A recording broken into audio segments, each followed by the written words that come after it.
Today is 15th of January 2025.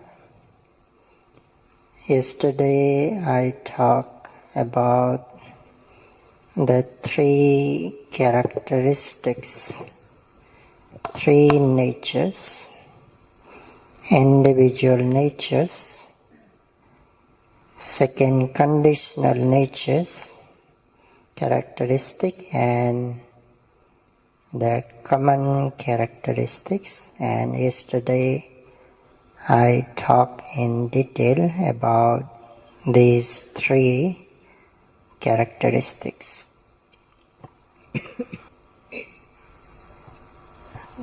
Today I would like to pick up the same topic that we have been talking 2 days ago.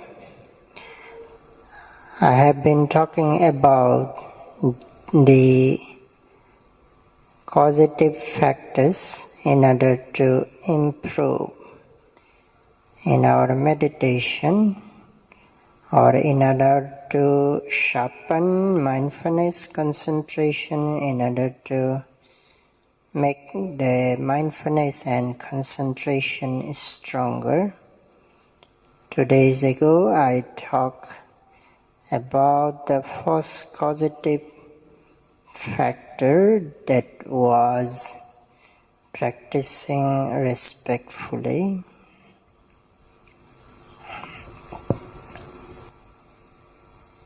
So under regard of the first causative factor, I talked that when we practice respectfully, we have to control our eyes, have to behave like a blind, we have to behave like a deaf, we have to behave like ignorant, or ignorant and mute and dumb, and have to practice as a weak person in order to do our activities slowly.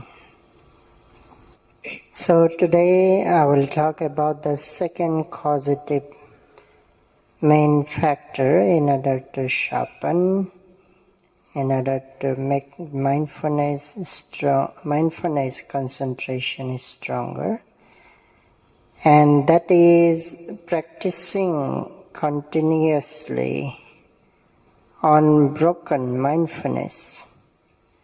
Unbroken mindfulness is needed in order to make our mindfulness stronger. Unbroken concentration is needed in order to make our concentration stronger. Unbroken energy is needed in order to make our energy stronger. Unbroken faith and confidence is needed in order to sharpen our faith and confidence. Unbroken wisdom is needed in order to make our wisdom, knowledge stronger. There should not be gaps or intervals in between to mindfulness to concentration. Two mindfulness must be connected to each other. Two concentration must be connected to each other. When they are connected to each other, then they get stronger. Sitting meditation must be connected with walking meditation. Walking meditation must be connected with sitting meditation. So what does it mean that sitting meditation must be connected to walking? Walking meditation must be connected to sitting. Means those activities that we do in between sitting and walking They must be done mindfully. If we don't do those activities mindfully, then there will be huge gap. There will be huge interval between sitting and walking. When time is up, when bell rings, after that what do we do? We open our eyes, then we move our legs, we shift our hands, we may bow down, we stand up, we adjust clothes, we turn around, then we start walking. And we go to the walking place where we do walking meditation. So until we get the walking lane or the walking place, there are so many activities we do. If we don't note those activities, that means we are missing a lot. That means there are many gaps between the sitting meditation and the walking meditation. What we should do is, when we are about to open the eyes, if possible not wanting to open twice or thrice. Note intention mind first. After noting intention mind, then open your eyes slowly.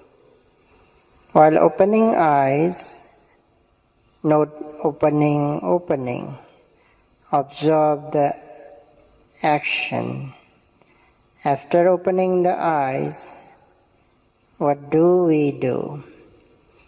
Generally, that I have seen yogis rubs their two hands and put on the face or put on the eyes. So if you do, then you have to note that action. If possible, not wanting to do. But before doing another action, after opening eyes, we see something, we look something. You may not looking, seeing. After noting twice, thrice, then when you intend to move your hands, not wanting to move, then start to move your hands. While moving, not moving. After movements of hands, then what do? You might move your legs.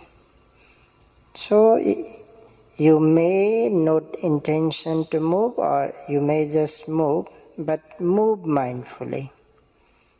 One after another, one leg after another. Try not to do two actions same time, because mind can't observe two actions, two objects same time. Mind can perceive only one object. Mind can observe only one object at one moment. So first move one leg, then another leg. Then after, what do?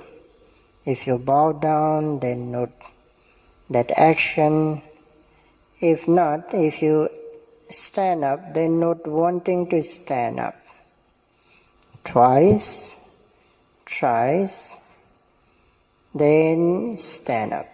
And while standing, notice standing.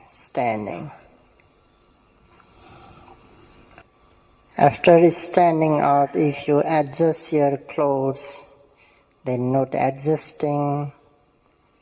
And if you turn around, then note as turning, turning.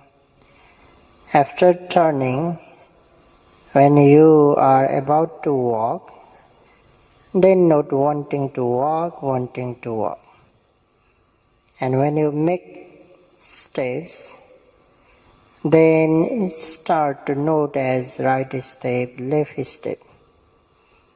In fact, our walking meditation begins from that very first step. Generally, we yogis don't think that when we walk at that moment. We think only when we walk in walking lane that we have chosen the place where we have chosen to do walking meditation. Only we think our walking meditation begins in that place. Of course not. Wherever we walk, whether we walk to our room, whether we walk from room to meditation hall, whether we walk dining hall, every step counts as walking meditation. So from the very first step, we have to do walking meditation, so means we have to observe the steps. If we practice in this way, then sitting meditation is connected to walking meditation. Or the mindfulness concentration we have developed in sitting meditation is connected to the energy mindfulness concentration that develops in walking meditation. After sitting walking meditation as well, when we walk to our sitting place, we have to walk mindfully. We have to observe each step. Generally, yogis don't do that. Not all the yogis. Some yogis, when they hear the bells ring, then they just walk to the sitting place, because they don't count walking meditation when they walk to the sitting place. As I have just mentioned, wherever we walk, each step counts as walking meditation.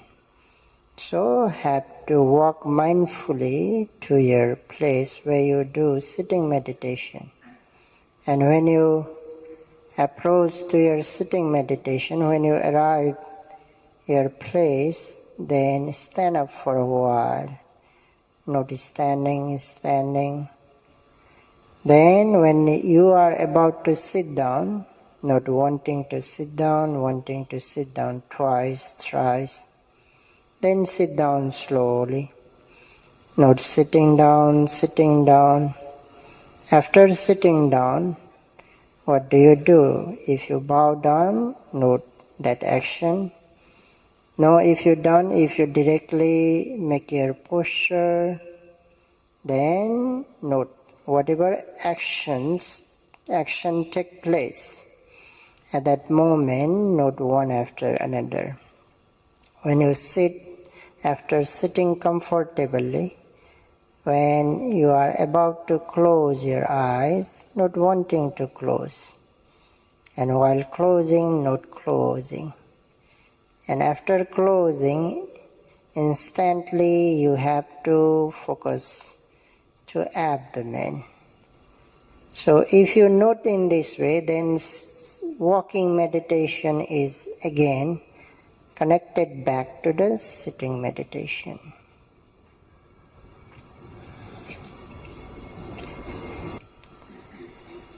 Review and ask yourself whether you are practicing in this way or not. If not, then you are missing so many objects to observe. Or you are missing to connect the sitting and walking, walking and sitting.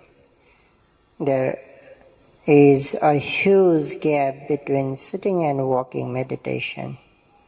That is why it takes time to improve in our meditation.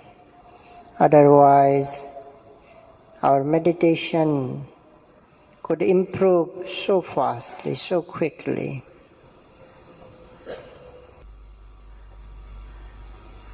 Similarly, we drink water, we go to washroom. When we walk to drink water at that time also we have to walk mindfully. While drinking water, we have to drink mindfully. When we go for washroom, we have to walk mindfully. All the activities should be done mindfully. Then we can say that our mindfulness is connected to each other. There is no gap, no interval.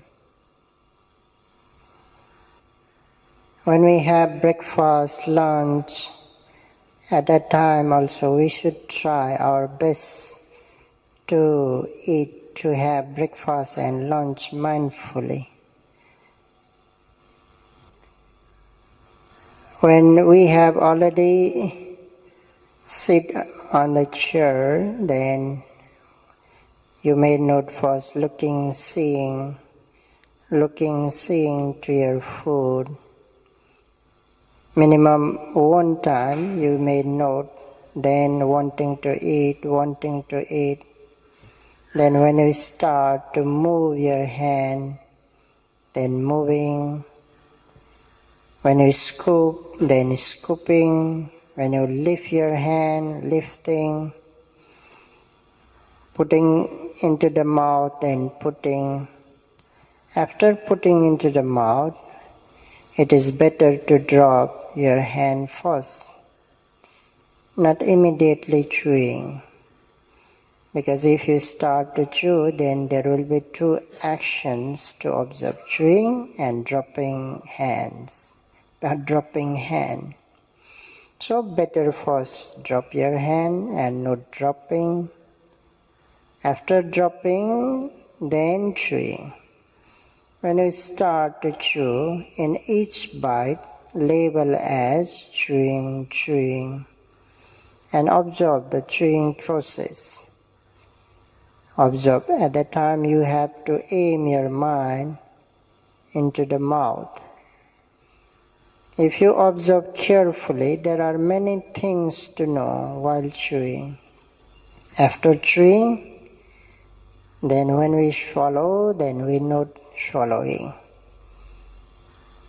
And again, when chewing, try not to move your hand. Generally, we keep chewing also, we keep moving our hands also. Again, two actions. Mind can't take two objects, two actions. So, if possible, not to do two actions. One moment, one action. While chewing, you may recognize different sensations as hardness, softness, warmness, coolness. More than that, you may recognize different flavors, sweetness, sourness, spicy, many flavors. If your mindfulness is good, you may see the changing of the flavors changing, getting stronger, then minimize, getting weaker, or changing the intensity of the flavor. And not only the flavors, but the mind arising due to the flavor or due to the taste. Liking mind, disliking mind, enjoying, not enjoying, wanting to have more foods, not wanting to have more foods, extra food, or wanting to continue, not wanting to continue. So many different types of mind arising. You may recognize if you really pay a good attention while chewing. In this way, throughout the day, whatever we do, we should try to observe. We can say from the early morning until we go to the bed. Whatever we do, if we do mindfully, then our mindfulness is well connected. Our mindfulness are well connected to each other. Your mindfulness of the early morning is well connected to the mindfulness of the night, when you are about to go to bed or when you are about to fall asleep. The last mindfulness, we can say first mindfulness of the day is connected to the mindfulness of the last mindfulness of the day. When mindfulness are not connected, then kilesas, defilements, especially hindrances have chance to arise. For example, the floor right now where yogis are sitting, a granite is well paved, and those granites are connected to each other, well connected to each other. If those granites are not connected to each other, if there are gaps between the two granites, then the insects, that will be the accommodation or dwelling place of insects, or the dots, or at least the wind take place.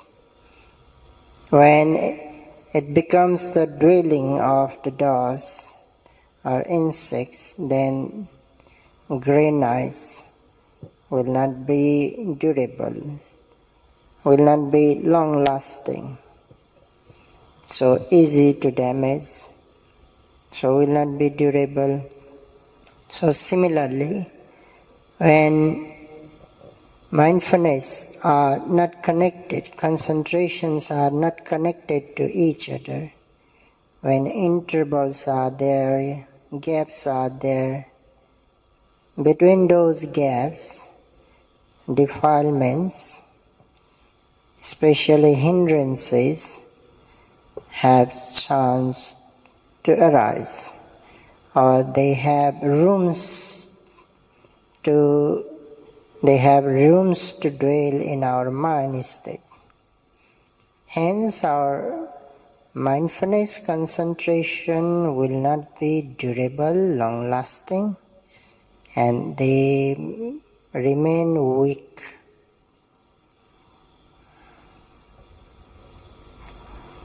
So that is why, in order to make our mindfulness concentration durable, stronger, there should not be gap, there should not be interval. Another example is, before the invention of the matches,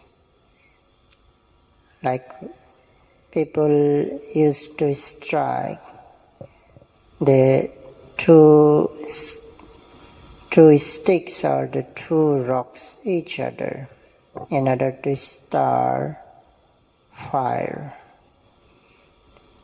When they strike the two rocks or the sticks, they have to strike continuously until the fire starts.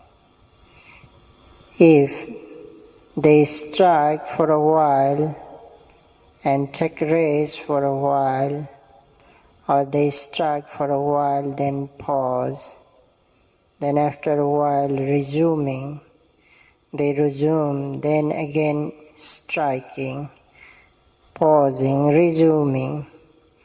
So in that way, they can't get fire. It is not possible.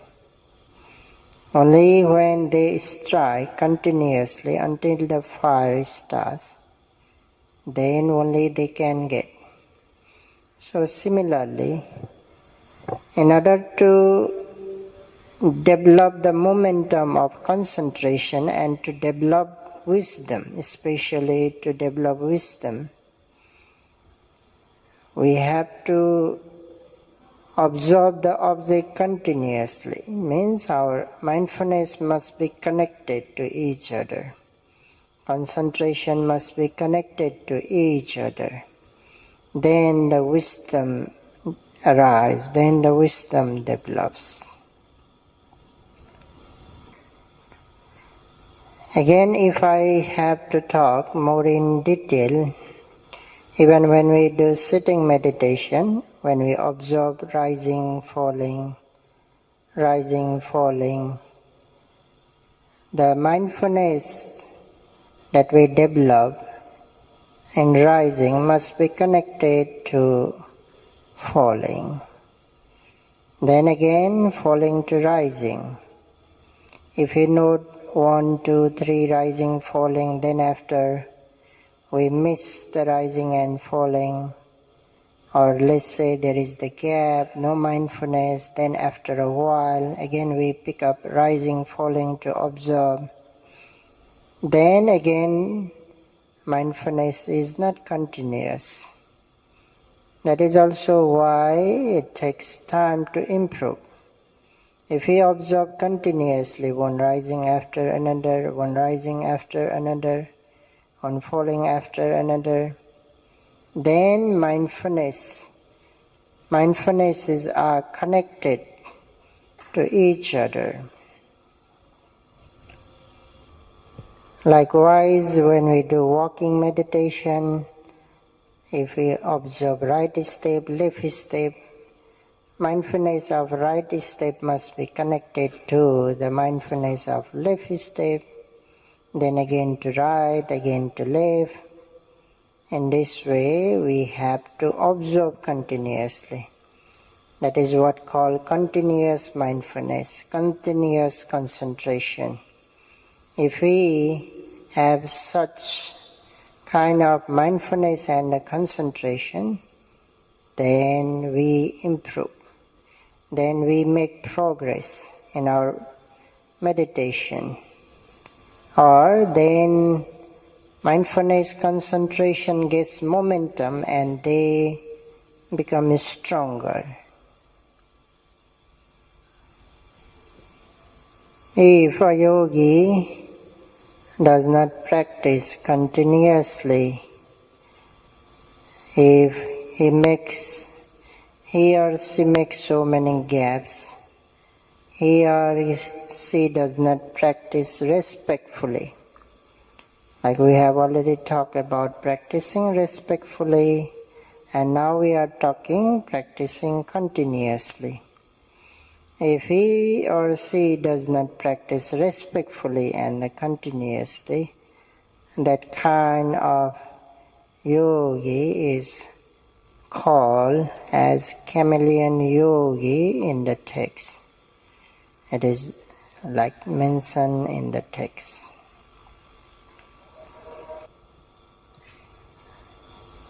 Chameleon, you might have seen the chameleon. When chameleon catches the sight of delicious fly or potential mate friend, it scurries, it rushes suddenly, but not at all once. It scurries, it rushes for a while, then it stops. It raise its head. It looks here and there, tilting the head. Then again, it runs, it rushes for a moment. Then again, it stops for a while. Again, raising head, looking here and there, gazing for a while, tilting the head. So in this way, after a couple of pause, it gets its destination. Means it looks here and there, it gazes, it tilts the head. So that's why those yogis who don't practice continuously and respectfully, who has so many intervals and gaps, called as chameleon yogis. I don't think there are many chameleon yogis here.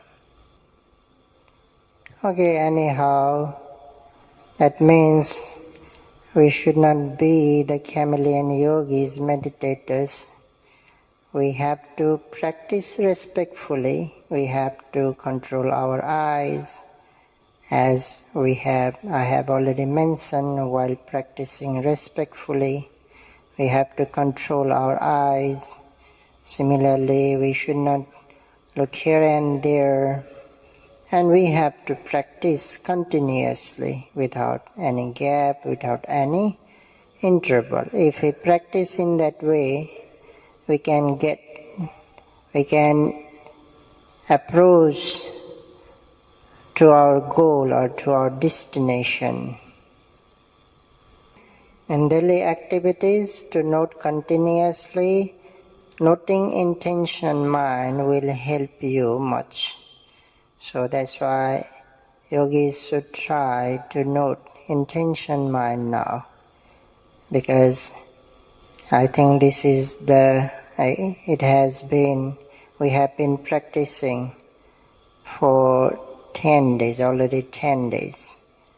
So that's why yogis may note the intention mind as possible as they can, especially the intention mind of the obvious action or the huge actions, like wanting to stand up, wanting to sit down, wanting to stretch, bend your hands, wanting to drink water. These are quite obvious actions. Wanting to close, wanting to open the eyes before sitting and after sitting meditation.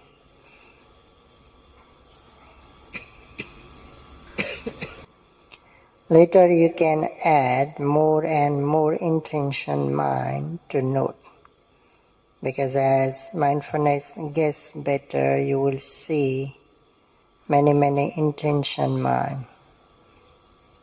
Whatever action we do, whatever bodily movements we do, and those bodily movements, intention mind is there.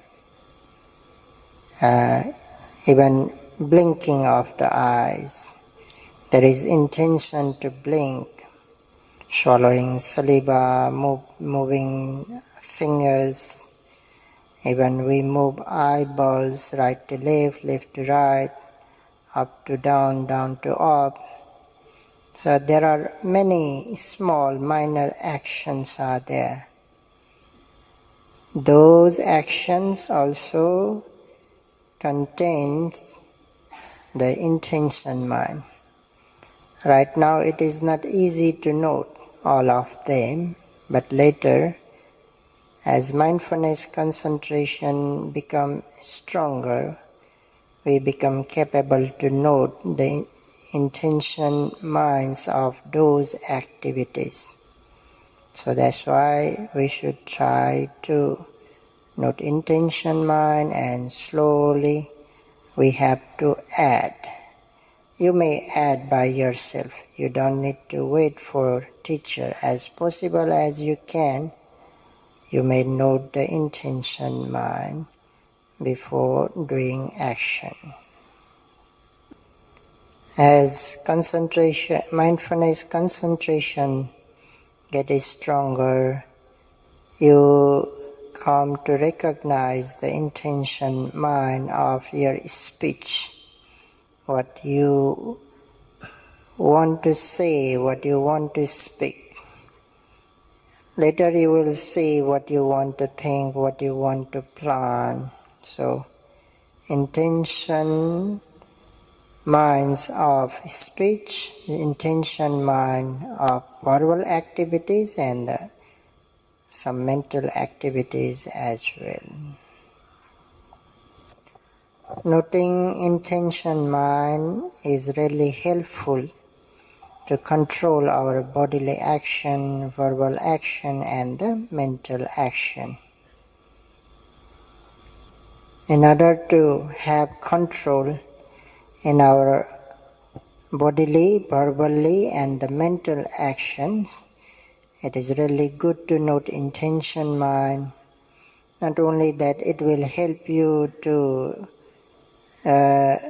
develop the knowledge, the discriminating knowledge into physicality and the mentality. It will help you to develop the knowledge into cause and effect. So there are many benefits of noting intention mind. So that's why try to note the intention mind in daily activities.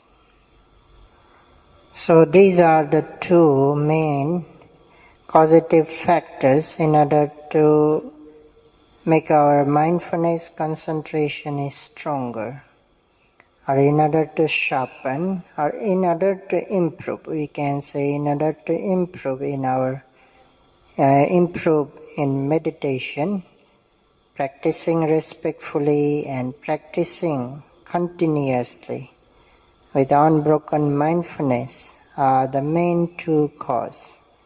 I have already mentioned there are in fact 9 causes, but these are the two main.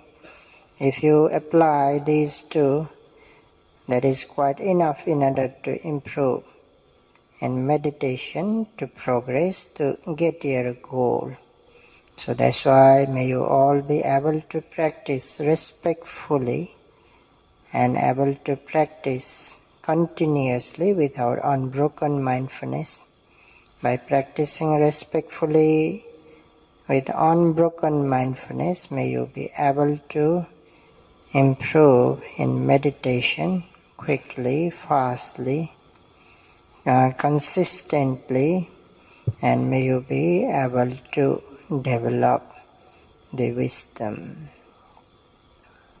Sadhu, sadhu, sadhu.